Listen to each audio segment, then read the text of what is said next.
Natural hair colour కోసం చూస్తున్నారా? అయితే Anoos henna and black expert వాడండి. నమస్తే రమగారు. నమస్తే జయ.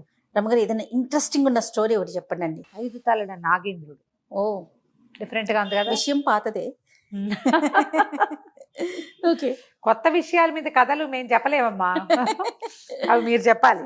మీరు ఎలాంటి స్టోరీ చెప్పినా ఓకే రమగారు. సరే, అంతే. ఇదివరకట ఒక ఊళ్ళో కిషోర్ అనే ఒక కుర్రాడు ఉండేవాడు. ఒంటరివాడు. ఏదో కొంచెం పర్వాలే, 10 రూపాయలు ఉన్నాయి వాడి దగ్గర. వాడికి దేశ విదేశాలు తిరిగేయాలని చాలా కోరిక. ఒంటరిగా ఆ ఊరు ఈ ఊరు ఈ ఊరు ఆ ఊరు ఎన్నెన్నెన్నెన్నెన్నో తిరిగాడు. ఎవరిదో పడవ వెళ్తుంటే వాళ్ళ పడవకి వెళ్ళిపోయేవాడు, ఎవరిదో బండి వెళ్తుంటే ఆ బండికి వెళ్ళిపోయేవాడు. అన్ని ఊళ్ళల్లో వింతలు విడ్డూరాలు దేశ విదేశాలు తిరిగాడు. కొంతకాలానికి సొంత ఊరు తిరిగి వచ్చాడు. ఓనాడు ఆ ఊరు చివర ఏదో మర్రి చెట్టు దగ్గర ఎవరో ఒక ముసలాయన కూర్చుంటే వీడు ఉబుసిపోక ఇతను కిషోరు నడుచుకుంటూ పోయి ఆ తాత దగ్గర కూర్చున్నాడు. ఎవరో ఏమిట్రా నాయన అంటే, నేను దేశ విదేశాలు చూశాను తాత, అవి చూసా ఇది చూసా, ఆ ఊళ్ళో అది ఉంటుంది, ఈ దేశంలో ఇది ఉంటుంది, ఫలానా దేశంలో ముత్యాలు చెట్లకే కాస్తాయి, ఇటువంటి కబుర్లు ఏవో చెప్పాడు. చెప్పేసరికి ఆయన అన్నాడు, ఇది ఇక్కడ చూడటానికి ఏముందిరా నాయన, మన లోకంలో మనం ఎన్నైనా చూస్తాం. భూమికి పైన 7 లోకాలు, భూమికి కింద 7 లోకాలు ఉన్నాయి. అధోలోకాలు చూస్తే గొప్ప, మన లోకంలో మనం చూడడానికి ఏముంది? బండి ఎక్కినా వెళ్తావు, బస్సు ఎక్కినా వెళ్తావు, ఏ సముద్రంలోనో వెళ్తావు, నడిచి వెళ్ళినా ఏదో ఒక వింత విడ్డూరం కనపడుతుంది కదా, అంతేగా లోక సహజంగా అనేసరికి వీడికి అసనిఘాతంగా తగిలింది. అది ఏమిటి, నేను చూసిన దానికి ఏమి లేదా విలువ, చూడండి ఏదో ఒకటి ఉందని చెప్తున్నాడు ఈ తాత, చూద్దాం అనుకున్నాడు. అధోలోకాలకి ఎలా వెళ్ళాలి? భూమి కింద 7 లోకాలు ఉన్నాయి. అతల వితల తలాతల ససాతల పాతాళని ఉన్నాయి మొత్తానికి. అతలము అతల వితల సుతల తలాతల రసాతల పాతాళాల మధ్యలో ఒక పేరు ఎగరగొట్టినట్టున్నాను నేను. మొత్తానికి 7. సరే, ఏమైంది? వాళ్ళని వెళ్ళి అడిగితే భూమికి రంధ్రాలు ఉన్నప్పుడు ఆ రంధ్రంలోంచి వెళ్తే, బిలంలోకి వెళ్తే బిలంలోంచి మనం కింద లోకాల్లోకి వెళ్తామని చెప్పారు. సరే, ఏమైంది? ఈ అబ్బాయి ఏదో ఒక బిలంలో ప్రవేశిస్తుండేవాడు, అది కొంత మటుకు వెళ్ళి ఆగిపోయేది, మళ్ళీ బయటకు వచ్చేవాడు, ఇంకో బిలం చూసేవాడు. ఇట్లా వెళ్ళగా వెళ్ళగా వెళ్ళగా వెళ్ళగా వెళ్ళగా కొంతకాలానికి ఒక చోట ఒక అడవిలో ఒక కుర్రాళ్ళు ఎవరో చెప్పారు, ఇది పాతాళానికి డైరెక్ట్ దారిట, ఈ అడవిలోంచి ఈ గుహలోకి వెళ్తే అందులోకి వెళ్ళిన వాళ్ళు ఎవరూ తిరిగి రాలేదు. ఎంత దూరం వెళ్ళాలరా? ఏమో మాకేం తెలుసు, అది పాతాళానికి దారని చెప్తారు. ఇందులోకి దిగెళ్ళిన వాడు, ఆ గుహలోకి వెళ్ళి ఆ గోతుల్లోకి దిగెళ్ళిపోయిన వాడు ఒక్కడు వెనక్కి రాలా. మా తాత వెళ్ళాడు, వీళ్ళ ముత్తాత వెళ్ళాడు, వాడెవడో వెళ్ళాడని అందరి పేర్లు చెప్పారు. పోయి కనుక్కున్నాడు. కనుక్కుంటే అందులోకి వెళ్ళిన వాళ్ళు ఎవ్వరూ తిరిగి రాలేదు. చరిత్ర ఉంది. అక్కడి నుంచి కుర్రాడు ఏం చేశాడు, మన ఇక్కడ వెనకాల అడిగేవాడెవడు? ఫ్యామిలీ లేదు, వెళ్దాం, అదేదో చూడాలి. ఒక్కొక్కళ్ళకి ఆ ఎంతసేదం ఉంటుంది చూడు. వీడు వెళ్ళడం మొదలు పెట్టాడు లోపలికి. వెళ్ళగా వెళ్ళగా వెళ్ళగా వెళ్ళగా ఎక్కడికో ఏం వెళ్ళిపోతున్నాడో తెలియదు, వేడెక్కిపోవటం మొదలుపెట్టింది. కిందకి వెళ్ళే కొద్దికి అమిత వేడి. బాగా లోపలికి వెళ్ళేసరికల్లా ఒక వృద్ధుడుగా ఉన్న ఒక తాపసి కనపడ్డాడు. ఆ కాలుతోంది ఆ ఏరియా అంతా, మంటలు కూడా కనపడుతుంది.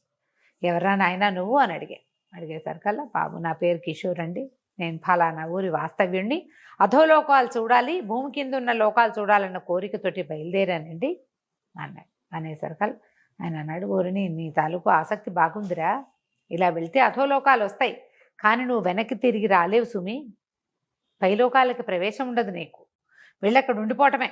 అంటే వీడేమన్నాడు, పైకి వెళ్ళి నేనేం చేస్తానండి, చుట్టవా పక్కవా అమ్మ నాన్న ఆస్తా పాస్తా నాకేం లేదు, బాగుంటే అక్కడే ఉండిపోతాను, కానీ చూడాలి ఊరిని అనేసరికల్లా ఆయనకి నవ్వొచ్చింది. సరేరా, మంచిది, ఇలాగే వెళ్ళిపో, అయితే ఇదిగో నా చెప్పులు వేసుకో, నీకు వేడి తెలీదు, దిగి వెళ్తూ ఉండు, నీకు ఒక్కొక్క లోకము కనపడుతుంది అన్నాడు.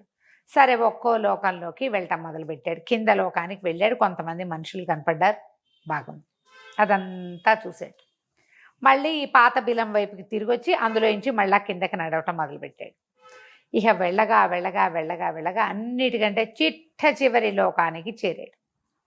అది పాతాళ లోకం. దాని నిండా పాములే, ఎంత అసహ్యంగా ఉందో. పై లోకాల్లో అక్కడక్కడ కొంతమంది మనుషులు లాంటి వాళ్ళు కనపడ్డారు. మనుషులే కాకపోయినప్పటికీ మనుషులు లాంటి వాళ్ళు సాధారణ జీవనం గడపచ్చు. అక్కడ తినచ్చు, తాగొచ్చు, పడుకోవచ్చు, ఎవరితోటైనా సంభాషించవచ్చు. ఈ చివరి లోకంలోకి వస్తే అక్కడ తినేందుకు లేదు, తాగేందుకు లేదు. మనలాగా మామూలుగా తినేవాళ్ళు, పానం చెంబుతో మంచినీళ్ళు తాగేవాడు ఎవడు లేడు అక్కడ. మొత్తం పాములే. ఈయన విసిగిపోయాడు వీడు. ఇప్పుడు ఏం చెయ్యాలి? పైకి కూడా వెళ్ళలేను నేను. ఎక్కడ ఉంటే అక్కడ ఉండిపోవటమే. ఇప్పుడు పై దాంట్లో ఉండదలుచుకుంటే సరిపోను. చివరి దాకా దిగేశాడు. కిందకి దిగాక పైకి ఎక్కడం కుదరదు. చెప్పాడు కదా స్వామీజీ. ఇక ఏం చెయ్యాలో తెలియలే. అయితే ఏమైంది, అక్కడే తిరగటం మొదలుపెట్టాడు. తిరుగుతుంటే ఒక బ్రహ్మాండమైన పక్షి కనపడిందట ఆయన మనకి. ఎంత పెద్ద పక్షి ఒకట. ఆ పక్షిని చూసి వీడు దండం పెట్టాడు. పెట్టేసరికి ఆ పక్షి రెక్కలు అల్లారిస్తే అప్పటిదాకా ఈ మొత్తం ఈ దీంట్లో ఆ పాముల మధ్య ఉండి అన్ని విషజ్వాలలు, ఏదో వాసన, అన్నిటివి కుబుసాలు, పరమరోతగా ఉంది. కానీ ఆ గాలి తగిలేసరికి వీడికి త్రాణొచ్చినట్టు అమ్మయ్యా అనిపించింది. వెళ్ళి ఆ పక్షి కాళ్ళు పట్టుకున్నాడు. పట్టుకునేసరికి అలా ఎవరు నువ్వని మానవ భాషలో ప్రశ్నించింది. నా పేరు కిషోర్, భూలోక వాస్తవ్యుడిని. ఇది చూడ్డానికి వచ్చాను, కానీ ఇక్కడ దాకా వచ్చాక నేను ఇంకా పైకి వెళ్ళలేని అనిపించింది. నాకు ఈ లోకంలో ఉండబుద్ధి కావట్లేదు, నాకు సహాయం చేయి, నన్ను మానవ లోకంలోకి పంపించేయవా అని అడిగేసరికి సరే నేను చెప్పాడు, నా పేరు గరుత్మంతుడు, నేను ఈ పాతాళ లోకానికి ప్రభువుని, ఈ సర్పాలకి నేనే రాజుని. సరే నేను పంపిస్తా, నువ్వు పైకి వెళ్ళిపోదువు కానీ ఒక మనిషిని సాయం, ఒక పావుని నీకు సహాయం ఇస్తా, వెళ్ళిపో, మళ్ళీ తిరిగి రాబోక అని చెప్పి తన ఈక ఒకటి ఇచ్చాడు.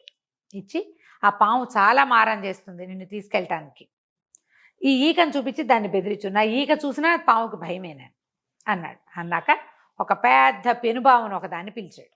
పిలిచి ఈ కుర్రవాడికి తోడుగా వెళ్ళి ఈ లోకాలన్నీ దాటిచ్చు, భూలోక ప్రవేశం చేయించి తిరిగిరా అని చెప్పి. సరే పాము కుర్రాడు బయలుదేరారు. పాము సహాయం ఉండటం వల్ల అతను ఆ లోకాలన్నీ దాటి వెళ్ళాడుగా కిందకి. అట్లా కిషోరు అలా మొత్తం ఎక్కాడు. మధ్య మధ్యలో పాము మారం చేసి ఇంక నా వల్ల కాదు, నేను రాను, నాకు విసుగ్గా ఉంది అలా అన్నప్పుడల్లా ఏక చూపించి బెదిరించి భూలోకంలోకి తీసుకొచ్చాడు. ఎట్లాగొట్లా తను ఏ పాతాళ గుహలోకి ప్రవేశించాడో దాని గుమ్మంలోకి చేరాడు. చేరాక నువ్వు ఇక వెళ్ళిపో, నీ అవతారం చూస్తే వీళ్ళంతా భయపడతారు, వెళ్ళిపోమన్నాడు. వెళ్ళిపోమనేసరికల్లా పామంది, నేను వచ్చేటప్పుడు ఎన్ని రోజులకి సరిపడా ఆహారం మూటకట్టి తెచ్చుకుని మోసుకొచ్చుకున్నాను, ఇప్పుడు నాకు తిండి లేదు, నేను వెనక్కి తిరిగి వెళ్ళాలి కదా, తిరిగి వెళ్ళాలంటే నాకు ఇవ్వాలిగా నువ్వు ఏదైనా ఆహారం ఇచ్చి పంపించు, దారి సంచి ఇచ్చి పంపించు, దారి ఖర్చు, నేను వెళ్ళిపోతాననేసరికల్లా ఏమి ఇవ్వాలి? సరే ఇతను అన్నాడు, నా దగ్గర పైసా లేదు, సంపాదించి ఇవ్వడానికి కూడా నాకేం లేదు, నువ్వు ఓ పని చెయ్యి, ఈ గుహలోనే ఉండు, బయటికి రాబాక, ఊళ్ళోకి వెళ్ళి ఏదన్నా సంపాదించుకొస్తానన్నాడు. సరే పాము లోపలే ఉండిపోయింది. ఈ పాతాళ గుహల నుంచి ఇతను బయటకు వస్తుంటే చాలా మంది చూశారు. చూడడమేంటి, అయ్య బాబోయ్ అప్పుడు అనగా వెళ్ళావు, ఇప్పుడు వస్తున్నావా, నువ్వు ఎలా వచ్చావు, వాళ్ళు ఎవరు రాలేదు సుమి అని ఇతను ఎత్తుకుని తీసుకుపోయారు. ఇక ఎంత వీర పూజ జరిగిందో ఆ ఊళ్ళో. ఇతను ప్రతి లోకంలోనూ ఏముందో, ఏ లోకాలు ఎలా ఉంటాయో, అక్కడ మట్టి ఎట్టా ఉంటుంది, నీళ్ళు ఎట్టా ఉంటాయి, వాళ్ళు ఎట్ట తాగుతారు, ఎట్ట నుంచుంటారు అన్నీ చెప్పుకొచ్చాడు. ఊళ్ళో వాళ్ళు పెద్ద బ్రహ్మానంద భరితులైపోయారు. ఎంత పూజ చేశారో. ఈ సందట్లో పాము సంగతి మర్చిపోయాడు. ఫుడ్ ఆహారం తీసుకెళ్ళలేదు, వీళ్ళ గోల్లో ఉండిపోయాడు. వాళ్ళంతా ఇతనుకో ఇల్లు వాకిలి ఏర్పరిచారు, శుభ్రంగా రోజుకొకళ్ళు భోజనం మర్చిపోయాడు. మరి రోజులే. ఇంతలో ఏమైంది, ఎవరిదో ఒక గొర్రె కనపట్లేదు, వాళ్ళ దాంట్లో మేక కనిపించట్లేదు, వీళ్ళది లేగదూడ కనిపించట్లేదు, ఇవన్నీ వచ్చినాయి. క్రమంగా ఏమైంది, 3 ఆడపిల్లలు 3 మగపిల్లలు మాయమైపోయారు. అయ్యో, అయిపోవటం ఏమిటి, ఊళ్ళో వాళ్ళంతా లబోదిబోమనిపోయారు. అయితే ఒకళ్ళు చూశారు, ఒక పెద్ద పాము ఒకటి ఉందని, ఈ పాతాళ గుహలోకి వెళ్తోంది అని. సరే అందరూ బయలుదేరారు. మొత్తం యువకులు వాళ్ళు వీళ్ళు చాలా మంది కత్తులు కటార్లు పుచ్చుకుని దాన్ని చంపేయటానికి పిల్లల్ని మింగేసింది అనుకున్నారు. పెనుబాము కనపడితే మింగేస్తాయి కదా ఈ కొండ సిలువలు లాంటివి. సరే అందరూ అక్కడ చేరేసరికి ఇతను అన్నాడు, మీరందరు ఇక్కడ ఉండి నేను లోపలికి వెళ్ళి మాట్లాడతా, నేను ఇందులో ఇంచే కదా వచ్చాను అనేసరికి వీళ్ళంతా ఒప్పుకున్నారు. ఆయుధం ఇవ్వబోయారు. నాకు ఏ ఆయుధం వద్దని లోపలికి వెళ్తే కిషోర్ వచ్చావా, ఎన్ని రోజులైంది నువ్వు వచ్చి అంటుంది పాము. అనేసరికల్లా నువ్వు ఇంత పని చేస్తావా, నీ దారి నువ్వు పొమ్మంటే నువ్వు తిండి అన్నావు, నువ్వు తిండి నేను తేలేపోయాను అనుకో, అంత మాత్రం చేత ఇంత పని చేస్తావా, మీ లోకానికి ఎంత చెడ్డ పేరు, నాకెంత చెడ్డ పేరు, ఇట్లాంటి పని చేసావు, ఏదో గొర్రెతో మేకతో సరిపెట్టుకోకుండా పిల్లల్ని కూడా మింగేసావంటే, పిల్లల్ని మింగటం ఏంటి, పిల్లలు ఇక్కడే ఉన్నారు అని లోపల తీసుకెళ్ళింది పాము. తీసుకెళ్తే 3 ఆడపిల్లలు 3 మగపిల్లలు హాయిగా ఉయ్యాలు ఊతూ ఆడుకుంటున్నారు లోపల కూర్చుని. ఏం చెప్పింది పాము? నాకు చాలా విసుగు పుట్టిపోయింది. ఆ ఊరు నుంచి మా లోకం నుంచి ఈ లోకం దాకా వస్తూ నీతో ఎన్ని కబుర్లు చెప్పాను నేను. నాకేమో కబుర్లు అలవాటైపోయినాయి. ఓహో. నేను ఒక్కదాన్నే ఏముంటాను ఇక్కడ? మా లోకం వాడెవడు లేడు, మీ లోకం వాడు కూడా లేడు. అవి ఇవి మింగేటప్పుడు పిల్లలు కబుర్లు చెప్పుకుంటుంటే నాకు నచ్చింది. అందుకని వాళ్ళని ఆరుగురిని తెచ్చి లోపల పెట్టుకున్నాను, వీళ్ళని నా దగ్గర అట్టి పెట్టుకున్నా. కావాలంటే నువ్వు పిల్లల్ని తీసుకెళ్ళిపో అంటే నువ్వు వెళ్ళిపో అన్నాడు కిషోర్. వెళ్ళాలంటే నాకు ఆహారం ఇవ్వాలి కదా అంటే, సరే నీకేం కావాలంటే 5 దున్నలు కావాలని అడిగింది పాము. 5 దున్నలు నాకు సరిపోతాయి దారి ఖర్చుకి అనేసరికల్లా ఇతను ఏం చేశాడు, పిల్లల్ని వెంబడి తీసుకుని బయటికి వెళ్ళాడు. అందరూ ఆశ్చర్యపోయారు. చచ్చిపోయారు అనుకున్న పిల్లలు బతికొచ్చేసరికల్లా వాళ్ళంతా చాలా సంతోషించి, సరే అప్పుడు ఇతను ఏం చెప్పాడంటే, నేను పాముతో మాట్లాడాను, దానికి 5 దున్నలు కాబట్టి 5 ఏమిటి 500 దున్నలైనా ఇస్తాము, నువ్వు దానికి ఒప్పించు అనేసరికల్లా సరే దున్నల్ని సమర్పించారు. కానీ దీనికి వెళ్ళటం ఇష్టం లేదు ఆ పాముకి. అక్కడ కనపడకుండా వెళ్ళిపోయింది, దున్నల్ని పుచ్చుకుని వెళ్ళిపోయింది. జనం అంతా సంతోషించారు. ఇంకా వీరపూజ పెరిగిపోయింది. అసలు ఇంచుమించుగా కిరీటం లేని రాజుని చేశారు అతన్ని ఆ ఊళ్ళో. అయితే ఇక్కడికి 100 ఆమడ దూరంలో ఉన్న ఒక రాజుగారికి ఒక కూతురు ఉంది.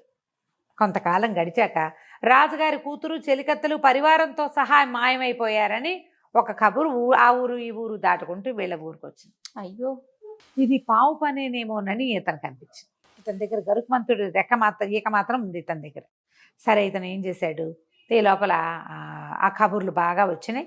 తర్వాత ఎవరైతే రాజకుమార్తెను కనిపెడతారో అర్ధరాజ్యం ఇచ్చి ఆ పిల్లనిచ్చి పెళ్లి చేస్తారని. పిల్ల పెళ్లి సంగతి సరే, ఆ పాము ఇక్కడ ఉండిపోతే లేనిపోని గోల, దాందే ఈ పని.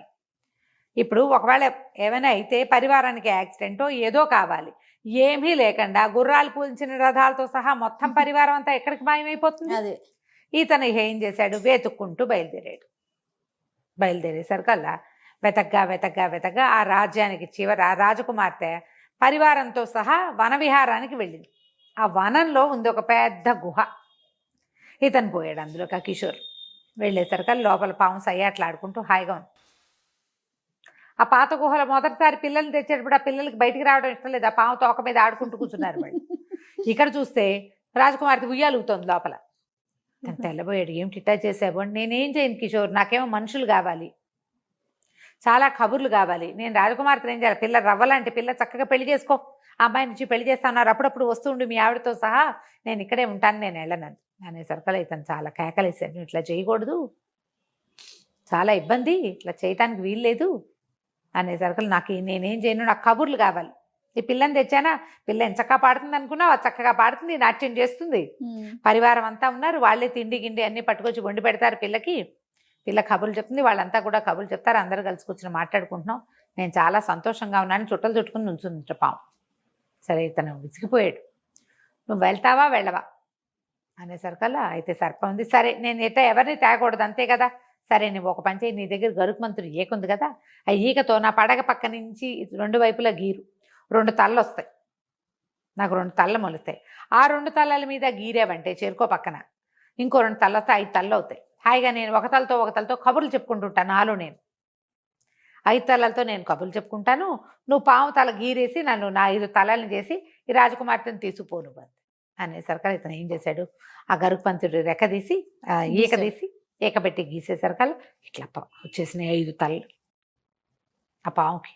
వచ్చేసరికల్లా సరే వాళ్ళంతా సంతోషించారు. రాకుమార్తె ఆ బాయ్ వెళ్ళొస్తానని మామూలుగా చెప్పి వెళ్ళిపోయింది, మళ్ళీ వస్తాను అని కూడా చెప్పింది పాముతోటి. ఇతను దీనికి 5 తలలు తప్పించి తను అక్కడ వదిలిపెట్టి వెళ్ళాడు. ఆ తర్వాత ఎప్పుడు ఆ సర్పం ఎవరిని పట్టుకెళ్ళలేదు, ఎక్కడికి రాలేదు, ఏమి కబుర్లు చెప్పుకుంటూ ఉండేది. సరే రాజకుమార్తెని దింపేశాడు, వివాహం అది వద్దన్నాడు, కానీ వాళ్ళు ఒప్పుకోలే, ఏదో పెద్ద బహుమతి చేసి పంపించారు. కిషోర్ వెళ్ళిపోయాడు. కానీ ఆ తర్వాత అతను వినేవాడు, 5 తలల నాగేంద్రుడు కనపడ్డాడని, అతనికి పూజ చేస్తున్నారని కొన్ని ఊళ్ళల్లో. ఆ 5 తలలు కాస్త 11 తలలుగా కనపడ్డాయని ఒకసారి, 1000 తలల నాగేంద్రుడు మాటలు అలాగే కదా పుడతాయి. అవును అవును. ఆ 5 తలల నాగుపాము ఇట్లా ఒక మనిషితోటే వచ్చిందని ఈ కథ. బాగుంది కదా, విచిత్రమైన కథ. చాలా బాగుంది రమ్మగారు, చాలా చాలా బాగుంది. కథ కంచికి మనం ఇంటికి. రైట్, నమస్తే. నమస్తే.